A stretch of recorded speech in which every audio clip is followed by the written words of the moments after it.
आज आपके लिए एक नई वीडियो लेके आई हूँ। मेरी तरफ से सभी को नमस्कार। आपका लर्न अकेडमी में स्वागत है। यह एग्ज़ाम में आया हुआ ही पेपर है, इसलिए इसमें ये इंट्रोडक्शन लिखा हुआ है। नीचे दिए गए प्रश्नों के लिए सही विकल्प चुनिए। क्वेश्चन है यानी कि 91, यानी कि जो एग्जाम में आया इस सीरीज का फर्स्ट क्वेश्चन है। भाषा सीखने की कौन सी विधि मातृभाषा को मध्यस्थ बनाए बिना दूसरी भाषा को सीखने में सहायक होती है? ए अनुवाद विधि, बी द्विभाषी विधि, सी अप्रत्यक्ष विधि, डी प्रत्यक्ष विधि। यानी कि जब हम किसी भाषा को सीखेंगे, यानी कि जब हम किसी भाषा को सीखेंगे तो वहाँ पे किस विधि की आवश्यकता होगी? तो हम यहाँ पे सेकंड यानी कि प्रत्यक्ष विधि का प्रयोग करेंगे। जब हम उसे डायरेक्टली सीखेंगे तभी हम इस क्वेश्चन को इस प्रकार डिस्क्राइब किया गया है। भाषा सीखने के लिए प्रत्यक्ष विधि मातृभाषा को मध्यस्थ बनाए बिना दूसरी भाषा को सीखने में सहायक होती है। यानी हम डायरेक्ट मेथड से भी जो सेकंड लैंग्वेज होती है उसको सीख सकते हैं। नेक्स्ट क्वेश्चन है, भाषा शिक्षण में खेल का सर्वाधिक महत्वपूर्ण स्थान है क्योंकि? ए भाषा शिक्षक को कम श्रम करना पड़ता है, बी खेल भाषा को विस्तार देता है, सी खेल में आनंद आता है, डी खेल से शारीरिक विकास होता है। भाषा शिक्षण में खेल का बहुत अधिक महत्व होता है क्योंकि खेल से जो है शारीरिक विकास होता है, क्योंकि यह जो है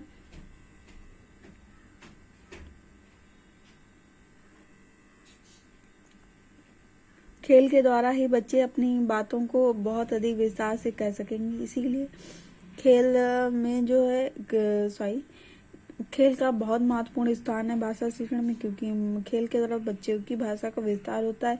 इसीलिए बी आंसर राइट है, क्योंकि खेल से ही बच्चों को अपनी भाषा को बहुत अधिक विकसित कर सकते हैं। इसलिए बी ऑप्शन राइट है। इस क्वेश्चन को इस प्रकार डिस्क्राइब किया गया है। खेल के दौरान बच्चे विभिन्न प्रकार के लोगों से मेल जोल बढ़ाएंगे, जिससे वह अपनी भाषा का विस्तार कर सकेंगे। इसीलिए भाषा शिक्षण में खेल का बहुत अधिक महत्वपूर्ण योगदान है। यानी कि जब हम बच्चे विभिन्न प्रकार के लोगों से मिलेंगे तो वह अपनी बातों का व्यक्त करेंगे, जिससे भाषा का विस्तार होगा। इसीलिए भाषा शिक्षण में खेल का बहुत अधिक महत्वपूर्ण स्थान है। नेक्स्ट क्वेश्चन है 93, पाठ के अंत में अभ्यास और गतिविधियों का उद्देश्य नहीं है। यानी कि पाठ के अंत में अभ्यास व गतिविधियों का उद्देश्य नहीं है, बताना। ए भाषा का विस्तार करना, बी सृजनात्मकता का विस्तार करना, सी बच्चों को अभिव्यक्ति के अवसर प्रदान करना, डी बच्चों के उत्तर सरलता से याद करवाना। यानी कि जो बच्चों पाठ के अंत में अभ्यास गतिविधियों का उद्देश्य नहीं है, बताना। इसीलिए जो उद्देश्य होंगे अभ्यास व गतिविधियों के भाषा का विस्तार करना, सृजनात्मकता का विकास करना, सी बच्चों को अभिव्यक्ति के अवसर प्रदान करना। यानी कि डी ऑप्शन है, बच्चों के उत्तर सरलता से याद करवाना। यह अभ्यास व गतिविधियों का उद्देश्य नहीं होता है। एनसीईआरटी 2005 में रटवाने पे बहुत अधिक बल नहीं दिया गया, इसीलिए करके सीखने पे बल दिया गया। इसीलिए डी ऑप्शन रॉन्ग है। डी ऑप्शन रॉन्ग का मतलब है यानी कि यहाँ पे नहीं पूछा गया है, इसीलिए डी ऑप्शन राइट है। रॉन्ग मैंने मुंह से निकल गया, क्योंकि जो ए अगर पूछता गतिविधियों का उद्देश्य है तो ए और बी सी ऑप्शन राइट होते, डी रॉन्ग होता। और इसमें ये नहीं पूछा है तो इसीलिए डी ऑप्शन राइट है।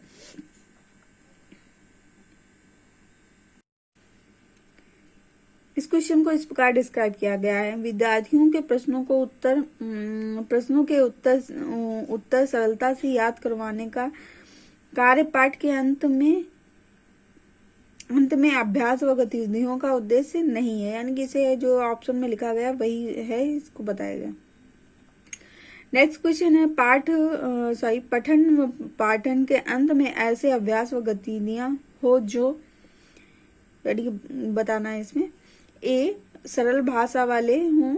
बी, बच्चों को स्वयं कुछ करने और सीखने का अवसर प्रदान करें। सी, केवल पाठ से संबंधित हों।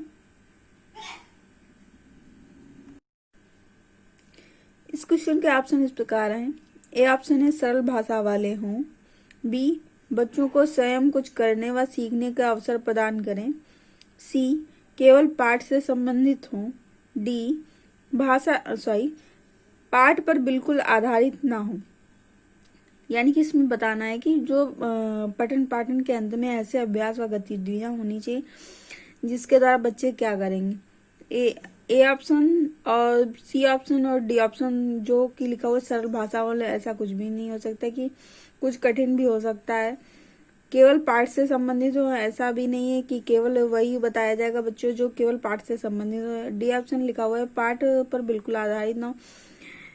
अगर पाठ पर आधारित नहीं होगा तो बच्चों को हम क्या समझाने की कोशिश करें, इसीलिए ए, सी और डी ऑप्शन रॉन्ग है। बी ऑप्शन है बच्चों को स्वयं कुछ करने और सीखने का अवसर प्रदान करेंगे, इसलिए बी ऑप्शन राइट है। बच्चों को अपने आप करने के लिए कहें तो बच्चा कुछ ना कुछ अभ्यास व गति यानी कि जो प्रैक्टिस के द्वारा सीखेंगे, इसीलिए बी ऑप्शन राइट है। इस क्वेश्चन को इस प्रकार डिस्क्राइब किया गया है। विद्यालय में हमेशा पठन पाठन के अंत में शारीरिक मानसिक अभ्यास के कार्य एवं सांस्कृतिक कार्यक्रम अनिवार्य रूप से होने चाहिए, क्योंकि इससे बच्चे प्रेरित होते हैं तथा कुछ नया सीखते हैं। यानी कि इसमें यही बताया गया बच्चा जो कुछ ना कुछ मानसिक व शारीरिक अभ्यास के द्वारा कुछ ना कुछ अवश्य सीखेंगे, इसीलिए B option right. Next question है 95। भाषा शिक्षण में बालक में मौखिक कौशल के विकास के लिए सबसे कम महत्वपूर्ण, इसमें कम महत्वपूर्ण बताना है, यानी कि जो सबसे कम महत्वपूर्ण होना। ए, किसी विषय पर चर्चा करना।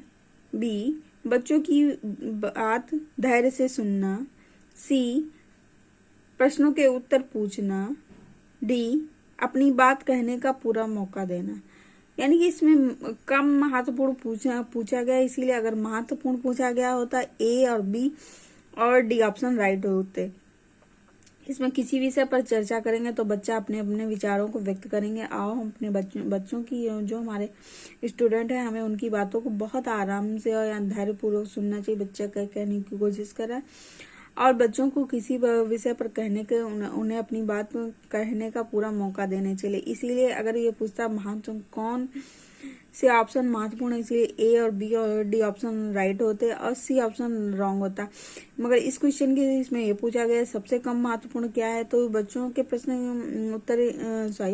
प्रश्नों के उत्तर पूछना है। जो बच्चों ने याद किया है बस उसे पूछ लेंगे, इसीलिए मौखिक कौशल के विकास के लिए सबसे कम महत्वपूर्ण है प्रश्नों के उत्तर पूछना, इसीलिए इस क्वेश्चन का सी ऑप्शन राइट है।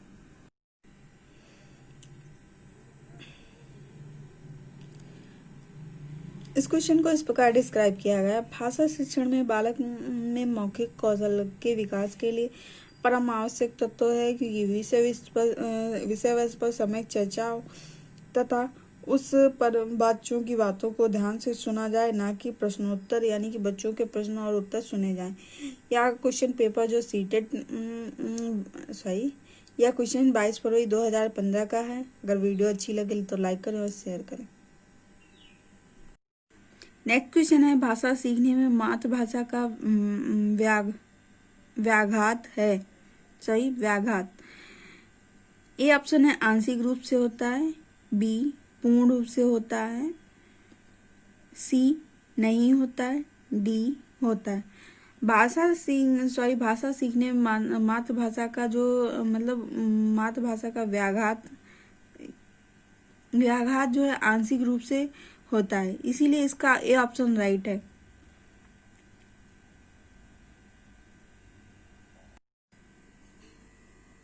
इस क्वेश्चन को इस प्रकार डिस्क्राइब किया गया है। भाषा सीखने में मातृभाषा का व्याघात आंशिक रूप से होता है। इसमें जो ऑप्शन में वही लिखा हुआ है, केवल वही बताने की कोशिश। नेक्स्ट क्वेश्चन है 97। भाषाई कौशलों के संदर्भ में कौन सा कथन सत्य है? ए, भाषाई कौशल एक साथ सीखे जाते हैं, क्रम से नहीं। बी, भाषाई कौशल एक दूसरे से स्वतंत्र होते हैं। सी, भाषाई कौशल एक क्रम से सीखे जाते हैं। डी, भाषाई कौशल एक दूसरे से प्रभावित होते हैं। इसमें पहला ऑप्शन जो है एक साथ सीखे जाते हैं लेकिन क्रम से नहीं। बी लिखा हुआ एक दूसरे भाषाई कौशल जो होते हैं सुनना, बोलना और लिखना और पढ़ना, ये 4 भाषाई कौशल हैं जो एक दूसरे से स्वतंत्र हैं। भाषाई कौशल एक दूसरे से स्वतंत्र नहीं होते हैं। और डी ऑप्शन लिखा है एक दूसरे को प्रभावित। अगर हम बच्चा सुनेगा नहीं, पहले सबसे पहले वह अगर सुनेगा नहीं तो बोलेगा नहीं। सुबोपली है, यानी कि सुनना, बोलना, रीडिंग एंड राइटिंग, सॉरी पढ़ना और लिखना। ए ऑप्शन है भाषाई कौशल एक साथ सीखे जाते हैं, क्रम से नहीं। बी ऑप्शन है एक दूसरे से स्वतंत्र है। सी, भाषाई कौशल एक क्रम से सीखे जाते हैं। डी, भाषाई कौशल एक दूसरे को प्रभावित करते हैं। भाषाई कौशल जो होते हैं एक दूसरे से स्वतंत्र नहीं होते हैं और एक क्रम से भी नहीं सीखते हैं। जब बच्चा सुनना सीख जाएगा तो वो बोलना भी सीख लेगा और पढ़ना और लिखना एक साथ सीख सकेगा, क्योंकि यह क्रिया जो है एक क्रम में नहीं होती है। इसीलिए बी ऑप्शन और सी ऑप्शन रॉन्ग है। डी ऑप्शन लिखा हुआ है भाषाई कौशल एक दूसरे से प्रभावित करते हैं, ऐसा भी नहीं, भाषाई कौशल एक दूसरे को प्रभावित करते हैं। इसीलिए ए ऑप्शन राइट है, भाषाई कौशल एक साथ सीखे जाते हैं लेकिन क्रम से नहीं। इसीलिए ए ऑप्शन राइट। इसका ए ऑप्शन राइट है। जो इसमें ऑप्शन में लिखा गया उसी को इन्होंने डिस्क्राइब कर दिया है। भाषाई कौशलों के संदर्भ में यह सत्य है कि भाषाई कौशल एक साथ सीखे जाते हैं, न कि क्रम से। नेक्स्ट क्वेश्चन है 98। भाषा सीखने में होने वाली त्रुटियों के संदर्भ में कौन सा कथन सत्य नहीं है? यानी कि इसमें ये बताना है त्रुटियों के संदर्भ में कौन सा कथन सत्य नहीं। ए, त्रुटियां सीखने और सिखाने की प्रक्रिया का अभिन्न अंग है। बी, त्रुटियां अस्थायी होती हैं। सी, भाषा सीखने में होने वाली त्रुटियां स्थायी होती हैं। डी, भाषा सीखने में होने वाली त्रुटियां यह समझने में मदद करती हैं कि बच्चे के दिमाग में मस्तिष्क में क्या चल रहा है। यानी कि जो इसमें बताना है त्रुटियों के संबंध में कौन सा कथन सत्य नहीं है। त्रुटियां जो होती हैं बच्चों के लिए सीखने में बहुत अधिक सहायक होती हैं। त्रुटियां जो है अस्थायी होती हैं, जरूरी नहीं जो बच्चा आज कोई त्रुटि कर रहा है वो हमेशा करता रहे। ये डी ऑप्शन में लिखा है त्रुटियां यह समझने में कोशिश मदद करती हैं जो बच्चा अपने दिमाग में क्या सोच रहा है, उसके दिमाग में क्या चल रहा है। इसीलिए यहाँ पे ये लिखा होता है त्रुटियां बच्चे के भाषा सीखने में होने वाली त्रुटियों के संबंध में कौन सा कथन सत्य है। तो ए और सी और डी ऑप्शन राइट ए, बी और डी ऑप्शन राइट होते, सी ऑप्शन रॉन्ग होता। इस क्वेश्चन के जो क्वेश्चन लिखा हुआ है इसमें लिखा है कथन सत्य नहीं त्रुटियों के संबंध में, त्रुटियों के संबंध में ये बताना है कि कौन सा कथन सत्य नहीं। इसीलिए सी ऑप्शन राइट है। या इस क्वेश्चन के हिसाब से भाषा सीखने में होने वाली त्रुटियां स्थायी होती हैं जबकि त्रुटियां जो होती है अस्थायी होती है। इसीलिए सी ऑप्शन राइट है। इस क्वेश्चन को इस प्रकार डिस्क्राइब किया गया है। भाषा सीखने में होने वाली त्रुटियां अस्थायी होती हैं। ये सीखने वाली प्रक्रिया सीखने सिखाने की प्रक्रिया का अभिन्न अंग है एवं त्रुटियों से बच्चों की मानसिक स्थिति स्पष्ट होती है। नेक्स्ट क्वेश्चन है 99। एक प्राथमिक शिक्षक के रूप में आप सतत और व्यापक विकास एक प्राथमिक शिक्षक के रूप में आप सतत एवं व्यापक आकलन करते समय किसे सर्वोपरि मानते हैं? ए ऑप्शन है कठिन शब्दों का श्रुति लेख। बी ऑप्शन है लिखित प्रश्न पत्र।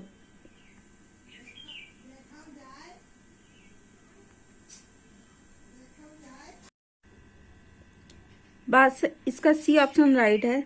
भाषा सीखने में होने वाली त्रुटियां अस्थायी होती हैं तथा ये सीखने सिखाने की प्रक्रिया का अभिन्न अंग है।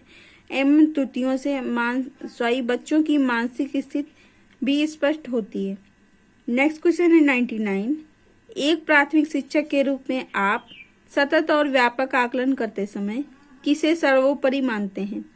ए ऑप्शन है कठिन शब्दों का सुलेख, बी ऑप्शन है लिखित प्रश्न पत्र, सी ऑप्शन है पाठ देखकर सुलेख लिखना, डी ऑप्शन है बच्चों द्वारा विभिन्न संदर्भों में भाषा प्रयोग की क्षमता। इसमें जो है ये पूछा गया सतत एवं व्यापक आकलन। सतत और व्यापक आकलन के बारे में बताना है, यानी कि बच्चा जो कठिन शब्दों का सुलेख यानी कि बच्चा सुनकर लिख रहा है, लिखित प्रश्न यानी कि बच्चों प्रश्नों को लिखकर यानी लिख रहा है, और पाठ से देखकर सुलेख लिखना, इससे कोई बच्चों का मतलब बहुत अधिक मतलब बड़े स्तर पर जो बच्चे का विकास नहीं हो सकता। यहाँ नेक्स्ट ऑप्शन है डी, बच्चों द्वारा विभिन्न संदर्भों में भाषा की प्रयोग की सही, यानी कि जब हम किसी विषय पर बच्चों को अपने विचार प्रस्तुत करने के लिए कहेंगे तो बच्चा अपने विचारों को उस विषय पर अपने विचारों को प्रस्तुत करेगा, जिससे द्वारा हम यह देख सकेंगे कि बच्चा जो किसी विषय पर अपने विचारों को प्रस्तुत किस प्रकार कर रहा है और वह अपनी भाषा का प्रयोग किस प्रकार कर रहा है। इसीलिए इसका डी ऑप्शन राइट है।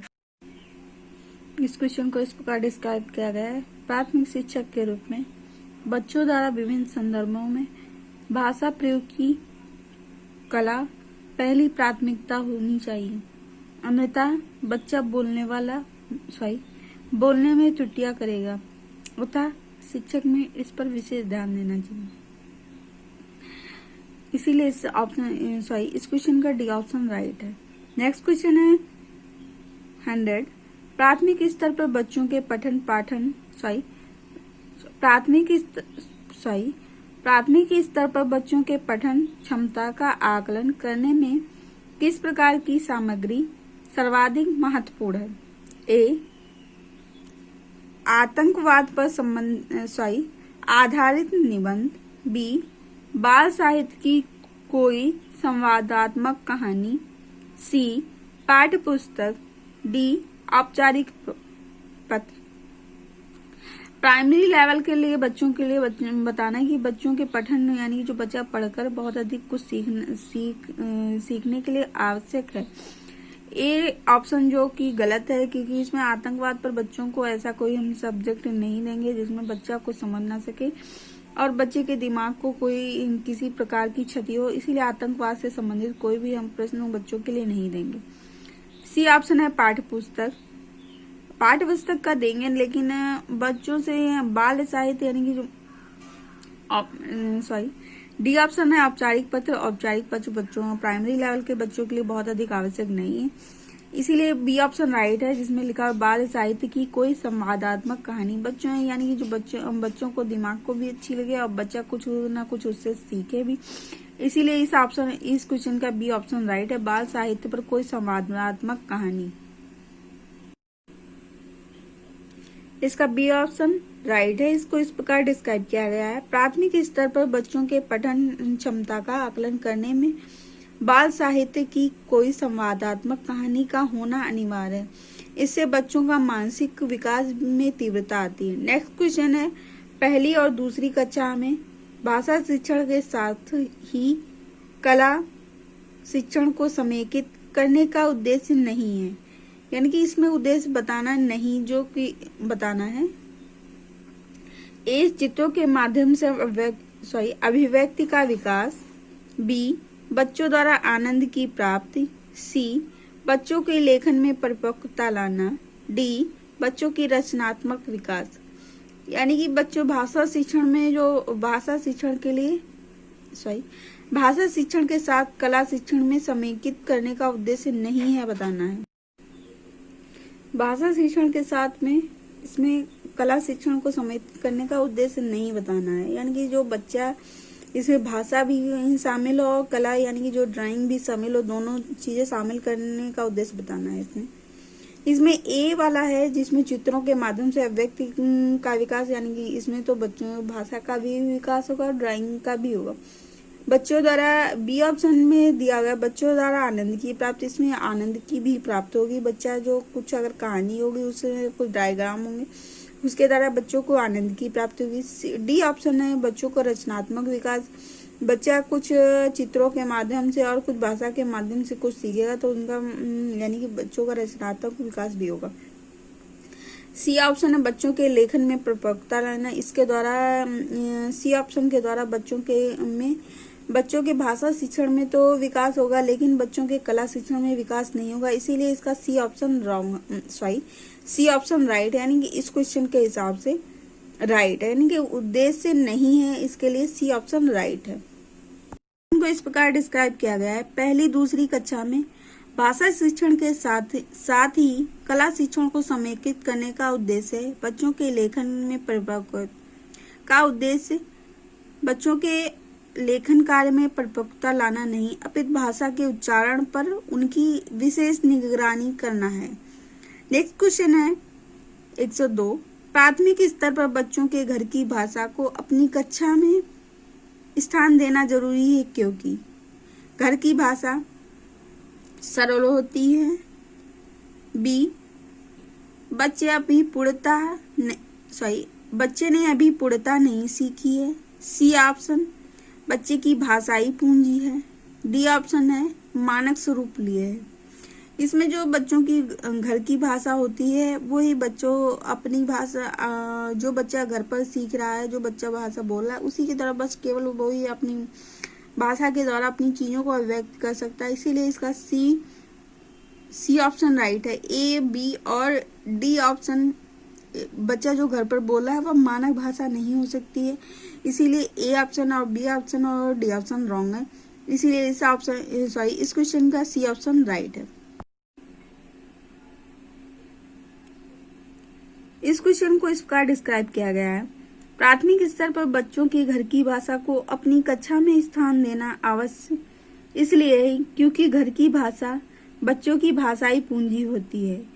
बच्चों का बहुतायत समय अपने परिवार के बीच बीतता है, वह उसके लिए सहज ग्राह्य बन जाती है, यानी कि बच्चा जो अपनी भाषा मतलब घर में बोला है उसके तरफ बच्चा बहुत अधिक कुछ सीखने की कोशिश जल्दी कर सकता है, इसीलिए इसका सी ऑप्शन राइट है।